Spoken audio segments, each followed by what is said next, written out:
KGF ಸಿನಿಮಾದ ದಾಖಲೆ ಮುರಿದ ಕಾಂತಾರ ಸಿನಿಮಾ ಬಿಡುಗಡೆ ಆದ ಒಂದೇ ವಾರದಲ್ಲಿ ಬರೋಬ್ಬರಿ 500 ಕೋಟಿ ರೂಪಾಯಿಗಿಂತ ಹೆಚ್ಚಿನ ಗಳಿಕೆಯನ್ನ ಕಂಡಿದೆ.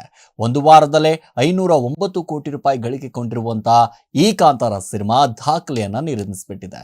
ನೋಡಿ, ಕೆಜಿಎಫ್ ಸಿನಿಮಾದ ದಾಖಲೆಯನ್ನ ಮುರಿದಿದೆ ಅಂತಾನೆ ಹೇಳ್ಬೋದು.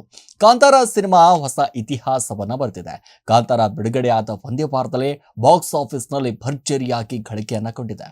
ಒಂದು ವಾರದಲ್ಲಿ ಬರೋಬ್ಬರಿ 500 ಕೋಟಿ ರೂಪಾಯಿ ಗಳಿಸಿರುವಂತಹ ಈ ಸಿನಿಮಾ ಒಂದೇ ವಾರದಲ್ಲಿ ಎಷ್ಟೊಂದು ಕಲೆಕ್ಷನ್ ನೋಡಿ, ವಿಶ್ವಾದ್ಯಂತ ಕಲೆಕ್ಷನ್ ನಲ್ಲಿ ಕಾಂತಾರ ಧೂಳೆಬ್ಬಿಸ್ತಾ ಇರುವಂತದ್ದು. ಇಂದಿಗೂ ದೇಶಾದ್ಯಂತ ಕಾಂತಾರ ಹೌಸ್ಫುಲ್ ಪ್ರದರ್ಶನವನ್ನ ಕಾಣ್ತಾ ಇದೆ. ಪ್ರೇಕ್ಷಕರಿಗೆ ಸಿನಿಮಾ ನೋಡಲು ಥಿಯೇಟರ್ ನಲ್ಲಿ ಒಂದ್ ಕಡೆ ಟಿಕೆಟೇ ಸಿಗ್ತಾ ಇಲ್ಲ. ಕೆಜಿಎಫ್ ಸಿನಿಮಾ ಒಂದು ಏನ್ ಬಂದಿತ್ತಲ್ಲ, ಸಿನಿಮಾದ ದಾಖಲೆಯನ್ನ ಕಾಂತಾರ ಒಂದ್ ಕಡೆ ಮುರಿದಿದೆ ಅಂತಾನೆ ಹೇಳ್ಬೋದು.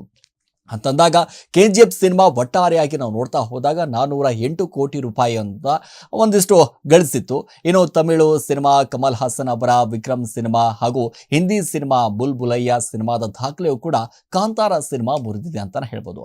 ಕೆಜಿಎಫ್ ಸಿನಿಮಾದ ಹೀರೋ ಯಶ್ ಕೂಡ ಕಾಂತಾರ ಸಿನಿಮಾವನ್ನ ಹಾಡಿ ಹೊಗಳಿದ್ದಾರೆ. ಕೆಜಿಎಫ್ 2 ಸಿನಿಮಾ ಒಟ್ಟಾರೆ ನಾವು ನೋಡ್ತಾ ಹೋದಾಗ 1237 ಕೋಟಿ ರೂಪಾಯಿ ಗಳಿಸಿತು. ಆ ದಾಖಲೆ ಮುರಿಯುವತ್ತ ಕಾಂತಾರ ಹೆಜ್ಜೆ ಹಾಕ್ತಾ ಇದೆ ಅಂತಾನೆ ಹೇಳ್ಬೋದು.